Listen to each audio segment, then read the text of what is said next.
I refused to let my paralyzed dad walk me down the aisle. Now my family thinks I'm heartless, but they don't know my pain. Story 1. Bryn Mendau, refusing father to walk down the aisle. Our first story comes from Bryn Mendau. Am I the butthole for not wanting my dad to walk me down the aisle because he's in a wheelchair? About 3 years ago, my dad was injured in a really bad hit-and-run car accident. He broke just about every bone in his body, leaving him paralyzed from the waist down. Our relationship has always been really good, but I hate seeing him in pain, and admittedly, I try to avoid seeing him because it makes me uncomfortable. In November, I'm getting married. I've been with my fiancé for 4 years, and he and my dad get on really well. Naturally, the discussion of who was going to give me away came up in the family group chat, and I kept silent after I realized my dad would be in a wheelchair. We always talked about him giving me away and having a dance at my wedding, and I don't want to be reminded of what could have been at my wedding.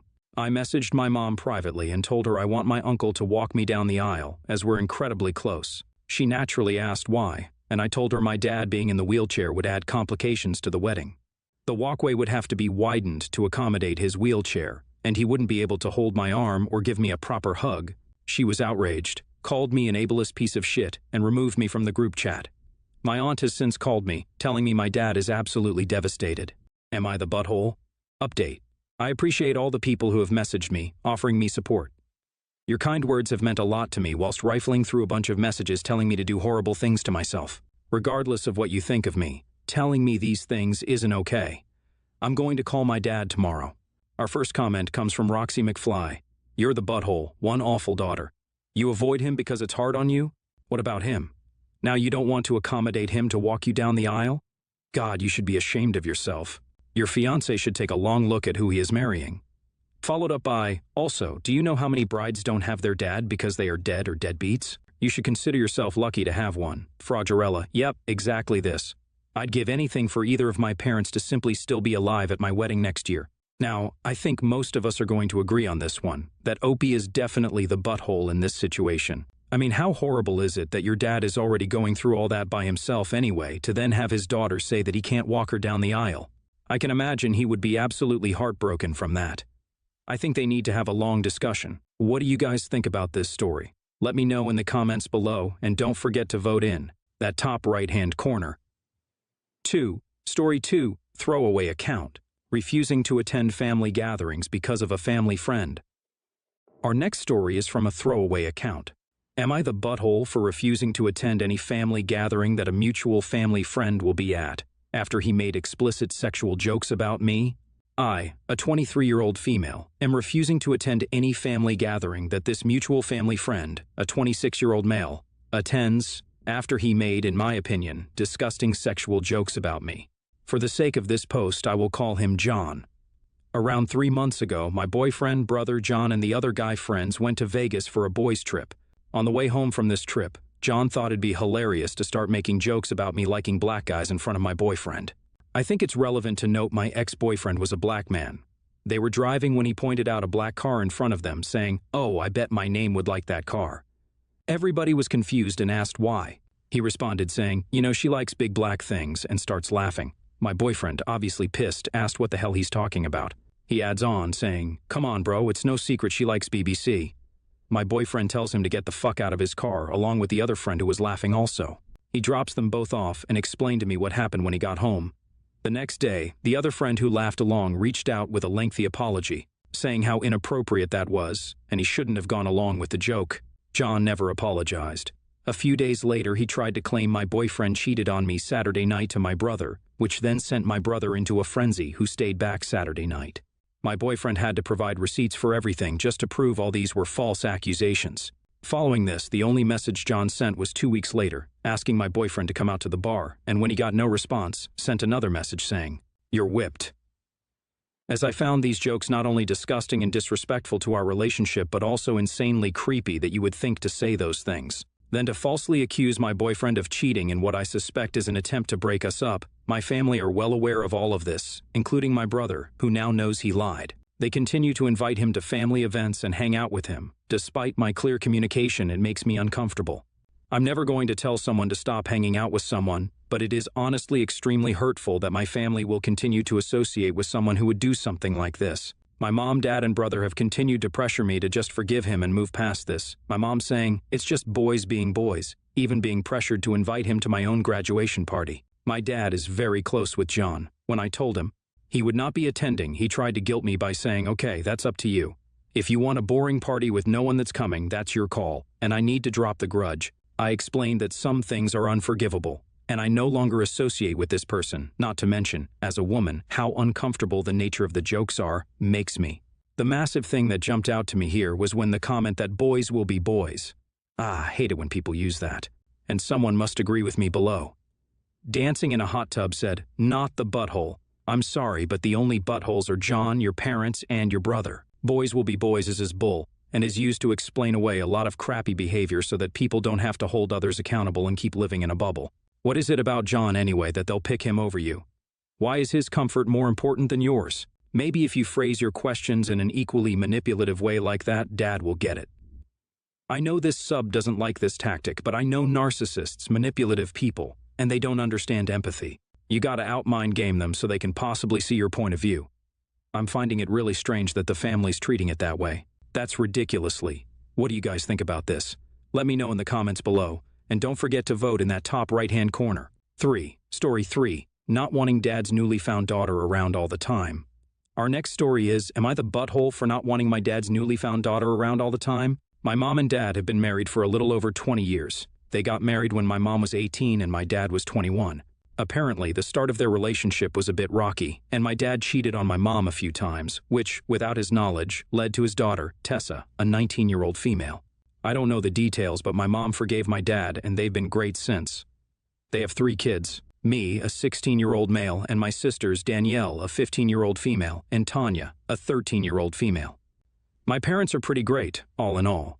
As an example, my dad teaches me how to fix cars, and me and my mom watch movies together, and we also do stuff as a family quite often. Now, months ago, prior to all this crazy stuff, a girl reached out to my dad on social media, told us she was his daughter. They checked it out, turned out to be true, and my dad started spending time with her, and honestly, everyone was fine with it. After all, how couldn't you be? We, my sisters and I, were asked to meet her too, which was fine, but it did not go very well. She is a very self-obsessed person, and honestly quite rude. Again though, I was fine, as I rarely saw her anyway. Well, she moved in.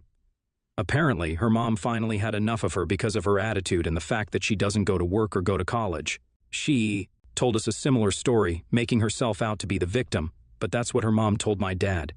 She is horrid. She literally lays in the living room all day, is rude, and tries to order me and my sisters around because I am the oldest. She uses that stuff without asking, like my sister's makeup. She eats literally all the food. I even found her playing my Xbox in my room, in my bed. I mean, what the? Again, that would be one thing. I'm usually outside or in my room anyways. But my problem is that she demands to be included in everything my mom and dad, or we as a family, do. When she is not laying around, that fixing cars with my dad has become my dad fixing cars with Tessa, because I no longer want to be endlessly criticized because she demands to come along. Watching movies with my mom has become watching movies that Tessa wants to watch because otherwise, she will throw a tantrum with my mom and Tessa because Tessa is super glued to the living room couch. Family time equals Tessa time, and my dad caves to her every demand. So, I finally lost my shit after months of this and yelled at them to get this weirdo that no one knows or likes to stop ruining everyone's day 24. 7. Well, I got yelled at by my dad, who said I should be more accepting of my sister, to which I told him she is not my sister. She is a fuck-up 19 years ago that he now saddles everyone up with. My mom started crying. My sisters backed me up. My dad was furious. Now, having cooled down, I sort of feel bad. I mean, I get what my dad is being like this. He probably just feels guilty. But if I'm being honest, I'm also considering asking my uncle if I can live with him because I am sick and tired of this entire situation. So, am I being the butthole here? A couple of comments from this one. Wham Alice, not the butthole. She sounds awful, and while she may be your half-sister biologically, she is not your sister. She was a stranger a few months ago. OP replied, she still is a stranger to me, basically just some weird rude girl occupying the living room. Healthy Bet 7 replies, not the butthole. That sounds like such a difficult situation. Moving in with your uncle may be a good idea, but speak with your mom first. With your siblings, she needs to talk to your dad. Please update us with how it goes. OP replies, oh my, I first talked to my uncle in person and we'll go from there. God, what a situation that is. And what do you guys think of the situation? Let me know in the comments below, and don't forget to vote in that top right-hand corner. 4. Story 4. Announcing pregnancy at best friend's wedding, and next story from Meadow Hickton. Am I the butthole for announcing my pregnancy at my best friend's wedding? This happened in January, but the repercussions are still very much happening now. My husband and I have been trying for a baby for over 5 years. We went to a fertility doctor. We were told my husband had a low sperm count. A few months later, I was diagnosed with endometriosis, making our chances of natural conception incredibly low. We decided we were going to try for another year and then look into adoption. I found out in November that I'm pregnant and due in early August. My best friend's wedding, as I said, in January. We have a big group of friends, and we all live pretty far away from each other, as well as all went to university in different places and moved there. It's very rare we are all together, and the news of my long-awaited pregnancy was what I wanted to share in person and not over the phone. I didn't make a massive announcement, I simply just told people as I saw them. A lot of people knew we were struggling, so wanted to see how we were getting on. It did garner a bit of attention, but nothing major. My best friend dragged me away towards the end of the night and said she was furious with me for making this night all about me. I was apologetic, but explained my reasoning and expected her to be happy for me. She was saying anything, but has made absolutely no effort with me since. Am I the butthole? I'm going to go out there and say this, that I don't think that you're the butthole. I mean, if you went in there and then stood on the stage with a microphone, said, "Everybody, I'm pregnant." What'd you think about that? But you didn't. Yeah, I mean, it sounded like it was natural flow of the conversation. You were just letting people know, and I think that's absolutely fine, you know? And I made this comment before reading the comments below. And I might be in the wrong here because there's a lot of "you're the butthole." You hijacked what's supposed to be their special day to make an announcement about you.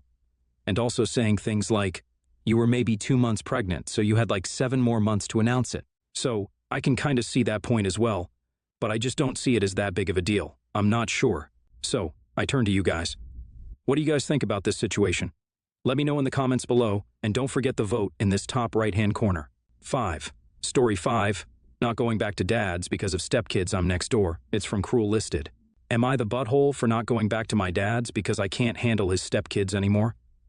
A couple of years ago, my dad got remarried. His new wife has a daughter and son that my dad eventually adopted. They both have conditions which affect their behavior and honestly make them really annoying to me. This is when I started to dislike going over there, but since they're family, so I tried to be nice. It was okay for a while, but about 5 months ago, my stepmother died. After she died, we had to move into a small 2-bedroom apartment. This meant that my dad was going to be sharing a room with my stepbrother, and I was now sharing a room with my stepsister.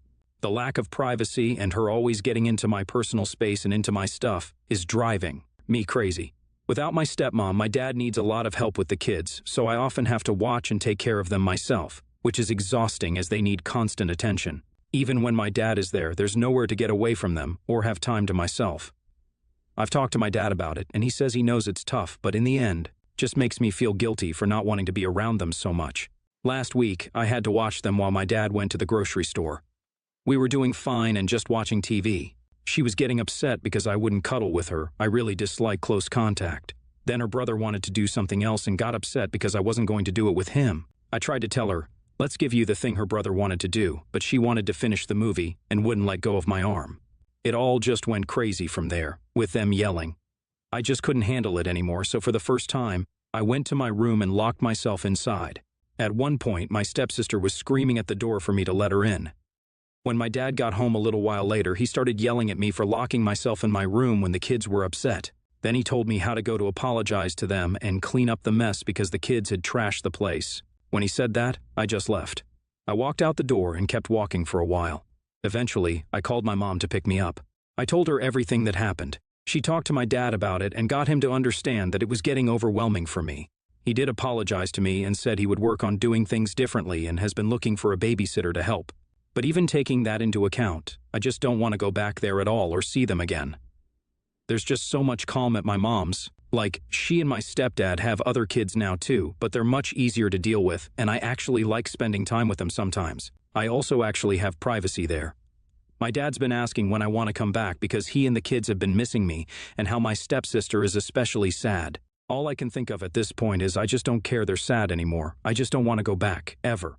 And a couple of the comments are, in my opinion, says, what are the ages, not the butthole? You need to consider your mental health also. He chose to be in this situation, but you didn't have a choice. Asking you to take up the caregiver role isn't fair. OP replied, I'm 15 and they're 7 and 8. Boss Redranger says, definitely not the butthole. At your age, you deserve more. This is your dad's burden. Unfortunately, it may cause some guilty feelings, but you're not doing anything wrong, and your feelings are completely justified. Damn, that is a tough and a sad situation to be in. I think you kind of got a feel for the father as well, but as someone said, he is his situation. No? You can't expect the 15-year-old to become a caregiver, although it does happen all over the place. But what do you guys think about the story? Let me know in the comments below, and don't forget to vote in that top right-hand corner once again.